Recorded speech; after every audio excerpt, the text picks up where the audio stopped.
Halo teman-teman, setelah sebelumnya membuat AR menu interaktif, di tutorial yang kedua ini kita akan membuat 3D katalog. Konsepnya masih sama seperti AR menu sebelumnya, hanya saja kita menggunakan 3D object dan tab layar. Nah, AR katalog ini cocok untuk menampilkan portfolio 3D model kamu, desain produk, atau showcase furniture.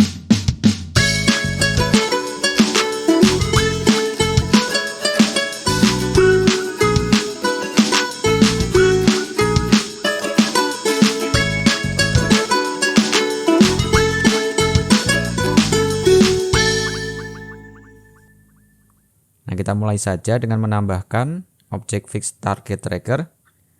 Dan seperti AR menu yang pertama, kita akan tambahkan gambar tracker yaitu logo Histeria di sini. Kemudian saya akan tambahkan beberapa 3D asset yang sudah saya punya berupa kursi. Saya akan tambahkan satu persatu.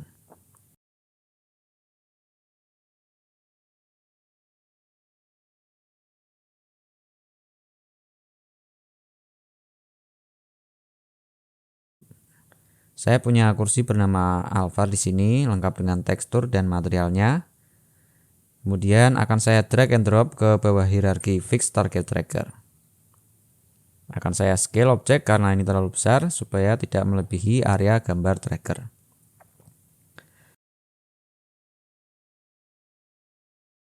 Kemudian akan saya rotasi di sumbu X 90 derajat.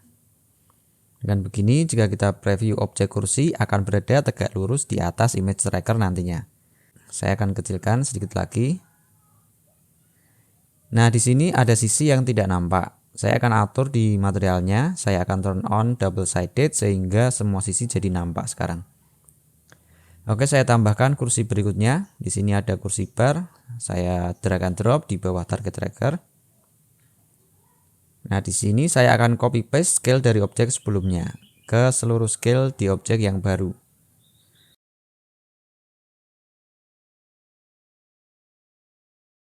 Kemudian juga akan saya rotate di sumbu X 90 derajat. Kita juga bisa scale ulang agar ukurannya sesuai dengan yang kita inginkan. Saya hide dulu objek ini dengan uncheck visible. Kemudian saya tambahkan aset berikutnya, saya akan tambahkan sekitar 4 objek. Saya drag dan saya copy paste scale-nya. Kemudian saya rotate 90 derajat dan saya hide. Saya tambahkan aset kursi yang terakhir.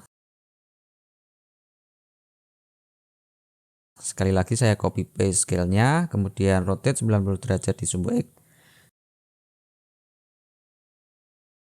Dan saya hide. Nah, semua aset sudah masuk. Sekarang kita buat scriptnya.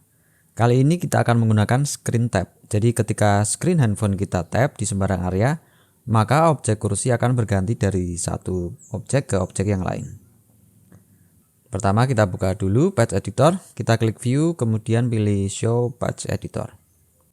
Nah, untuk deteksi sentuhan screen kita butuh node screen tab. Langsung saja kita tambahkan, kita klik kanan di patch editor, kemudian cari di interaction dan pilih screen tab, lalu tambahkan. Nah, screen tab inilah yang nantinya akan mendeteksi sentuhan di layar handphone. Kita coba cek, kita turn on simulate touch, kemudian restart dulu filternya. Bisa kita lihat di sini di output tab. Jika layar simulasi kita sentuh di sembarang tempat, maka output dari screen tab akan mengedip, yang artinya dia menerima sentuhan dan akan meneruskan sinyal tadi. Next, kita akan buat supaya ketika kita tap screen, maka objek yang tampil akan berganti ke objek berikutnya. Untuk itu kita akan membuat Spark AR menghitung untuk kita. Jadi di setiap sentuhan pada screen, Spark AR harus menambahkan satu hitungan, sehingga kita bisa menampilkan objek sesuai jumlah hitungan. Objek pertama untuk sentuhan pertama, objek kedua untuk sentuhan kedua, dan seterusnya. Hingga ketika objek terakhir, maka hitungan akan kembali ke awal. Nah, untuk menghitung atau counting ini, kita membutuhkan node bernama counter sesuai dengan namanya untuk menghitung urutan. Kita tambahkan saja node counter, kita search counter, kemudian kita tambahkan. Kita akan ganti maksimum count di sini sesuai dengan jumlah objek yang kita punya. Di sini saya ada 4 objek, maka saya ganti saja menjadi 4. Kemudian di output node screen tab ini akan saya sambungkan ke node increase. Jadi kita lihat di output counter ini, jika saya tap pada layar maka jumlah count akan bertambah. 1, 2, 3, kemudian kembali ke awal. Nah, jika teman-teman belum tahu dalam masalah perkodingan, kita harus selalu menghitung dari 0. Jadi bukan 1, 2, 3, tapi 0, 1, 2, 3. Karena itulah di output ini menampilkan angka 3 untuk hitungan terakhir. Nah, setelah Spark AR bisa menentukan hitungan, maka sekarang dia harus menentukan pilihan atau opsi dari hitungan tadi. Jadi dia akan menentukan pilihan objek mana yang akan ditampilkan sesuai dengan hitungan counter. Untuk itu kita akan menggunakan node option sender. Jadi akan saya klik kanan di page editor, kemudian search option. Kita akan tambahkan node option sender. Nah, di sini kita akan memodifikasi toggle visible dari objek yang berupa sinyal boolean. Nah, sinyal boolean ini adalah sinyal yang hanya memiliki dua nilai. Jadi contohnya seperti pilihan on off, pilihan ya dan tidak, benar salah, yang hanya dapat berganti antara dua pilihan itu tadi. Oke. Sementara, nah di sini di option sender ini outputnya adalah sinyal angka. Maka di sini di tulisan number ini akan saya klik dan ubah menjadi boolean. Sekarang saya sambungkan saja output dari counter ke input dari option sender. Berikutnya kita masukkan visibilitas dari masing-masing objek ke page editor.